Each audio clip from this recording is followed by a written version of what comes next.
Hello, everyone. I am super excited.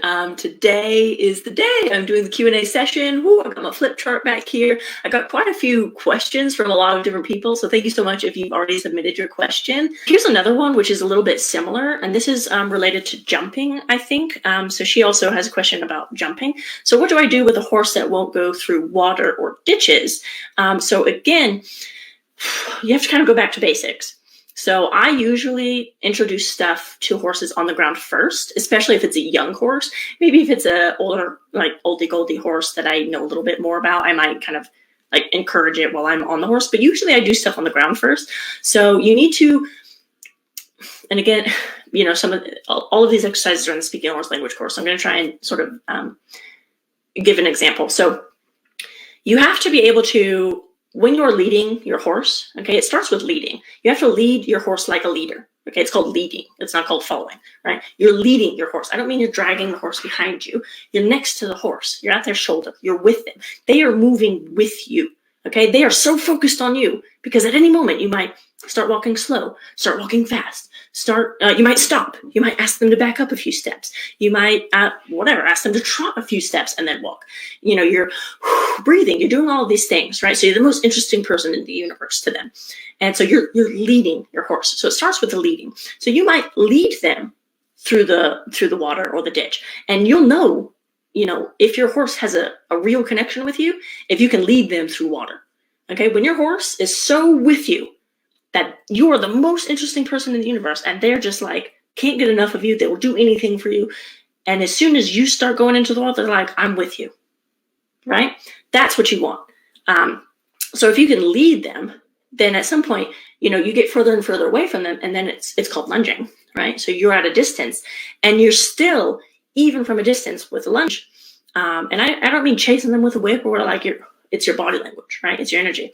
So even from a distance, you are able to slow their walk, speed their walk, slow their trot, speed their trot, ask for a, walk halt transition 5 times on a lunge line without them turning and facing to you, by the way. So when you kind of can build that relationship with your horse, that they are so connected with you, they're so focused, that, like I said, you're the most interesting person in the world. Like you never do the same thing twice. They're fascinated by you, right? So every time you go and you catch your horse for that day, they're like, oh my God, what are we doing today, Krystal? What are we doing today? Right? That's the kind of energy and relationship you want to have with your horse. So, when it comes to water and ditches, if you can lead them through it, if you can lunge them through it, and then you can ride them through it. So all of these sort of steps, they do carry over. If you can lead them, then you can lunge them, then you can ride them. And, they might be kind of silly the first time. I know Q in the course, the first time that I rode Q through water, I think she went into the water, but when she got out of the water, she like couldn't control, like, oh my God, and she just let like straight in the air. It was hilarious. So, like babies do silly things sometimes, and you have to let them in a way. Like don't try and, peopleize them. Like let them, if you're lunging them and they give a little kick afterwards, like, whoo, that was cold, or, whatever it was. Like let them do that, and praise them so much. Like, oh my God, you're the most amazing horse in the face of the earth. Like, oh my God. And they will feed off of that energy. And the next time around, like they want to impress you so much that they're like volunteering things. My little mare Lily, I mean, oh my gosh, she volunteers stuff all the time. My husband and I were out on a trail, and this guy was literally chainsawing logs next to us. Okay, like the chainsaw's going. They don't even care that this man is chainsawing trees. But my mare Lily, she sees this log.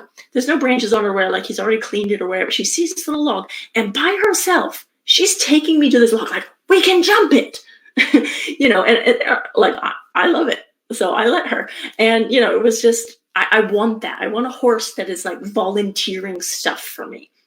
So yeah, that hopefully answers that question. How to start a horse over fences. And then I had another one here, which also jumping related. Let me just see if I put that there. Okay, I think the other question was how to start a horse over fences. And then the other question was like, what are some other pull exercises and things? So that's why I wanted to bring out my flip chart. So let me kind of do some of these. Boop.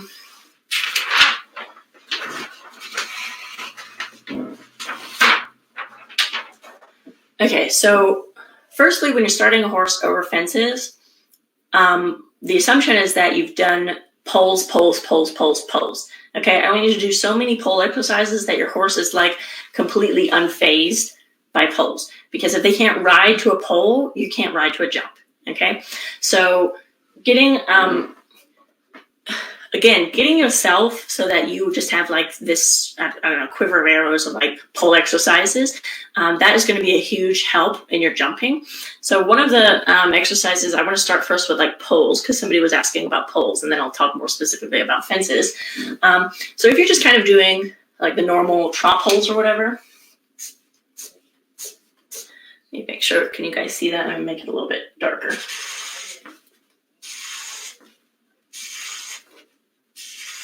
So if you're doing, normal trot poles every day, yes, you guys can see that. Okay, if you're doing normal trot poles every day, instead of putting the trot poles always on this side of the arena, put them there, or put them here, or put them on the corner.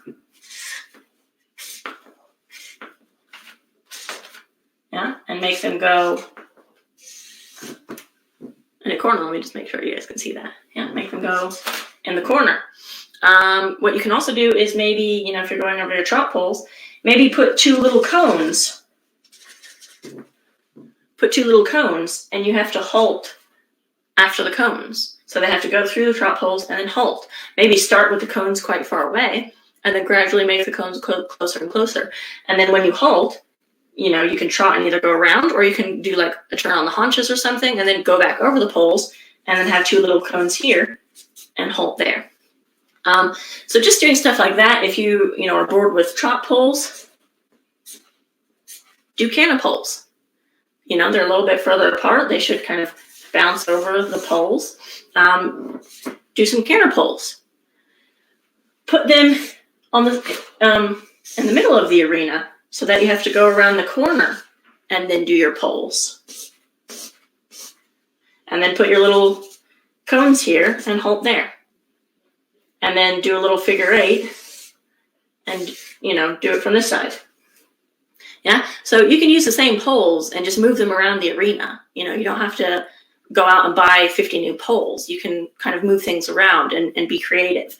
So, the ones on the corner, you don't have to put them in the corner. You can put them on the side of the arena somewhere.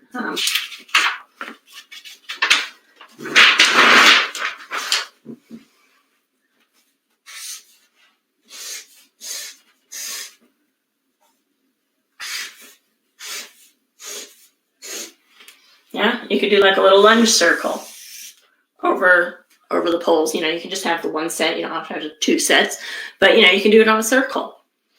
I know Laura in her discussion, she talked, about kind of single poles, like cantering over the poles. So this is a way of doing it in trot. If you have a young horse, you could do just trot over poles. Like you don't have to do canter poles if you're not ready for that. You can also raise the poles. So if the poles are, trot poles, you can raise the poles, just put them so they're, just small, just slightly raised. Or what you can do is you can kind of fan them. So you have just one side raised and the other side raised. So it kind of looks like that when the horse is going through.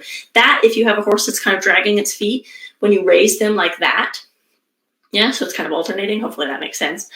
So you would raise this pole, this pole, this pole, this pole, and this would be on the ground. That would be on the ground, and so on and so forth. That encourages them to pick up their feet a little bit more. I think we had one of the other ladies, she was asking about that, like, hey, my horse kind of drags her feet and doesn't respect the poles. So that's one of those things that you can do to have them respect the poles a little bit, is to just kind of raise them.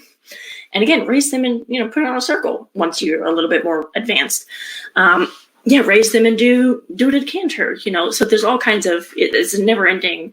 You'll never be like bored with poles, that's for sure.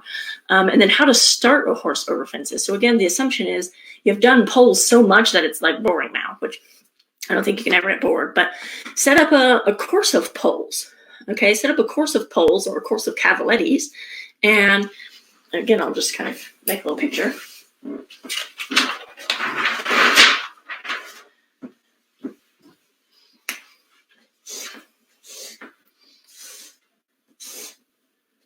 So you do, and then let's, add a jump here. Now, so you have a little course of poles. This is jump number 1, 2, 3, 4, 5, whatever. Maybe you have another one over here somewhere. 6, yeah? So you have a little course of poles.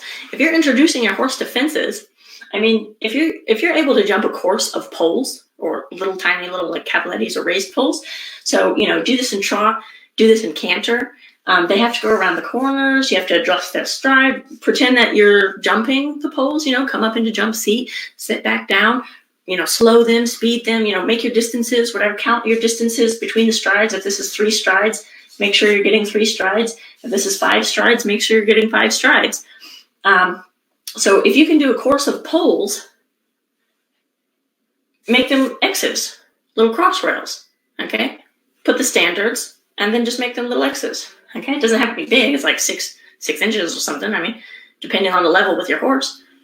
Make them little X's, okay? Here's the little X's now. Once you can do that with little X's, and for a horse to go from a pole on the ground to an X, like, it's not a big deal. Half of the time, they're going to step over the X's anyways. So, do it in trot. Do it in canter. Not all on the same day, okay? This is over progression. So do it in canter. Once your training has progressed that you can do a course of little X's, to raise it to a vertical, make it a small vertical, piece of cake. Yeah? Do the same thing, but with little verticals. And then again, over progression of time, if you can get your strides in this and everything with verticals, it's all working out, you guys are having a good time, then at some point, that's an oxer. That's an oxer. That's an oxer. Add a little oxer. You can do it that way, or you can do it with, grid exercises. With the grids, it's great. You can also set up grids and kind of free jump your horse if you are not comfortable, if they're very young and you don't know what they're going to do. I like to do a lot of stuff on the ground with my horses first because I like to see them go over jumps and go over exercises, so I can observe and see their facial expressions, and are they respecting the poles, and are they, folding their legs? Like, what are they doing? What's happening in their brain the moments before they jump? Are they taking off too far away? Are they taking off too close? Do I need to put a little ground pole to help them? Free jump them, or lunge them over a small little exercise. A single pole with a ground pole or whatever. I always like to start my horses where I can see them on the ground because I like to see what they're doing. I like to see what's happening in their brain, and they usually get their silly baby things out when I'm not on them. So that's what I like to do.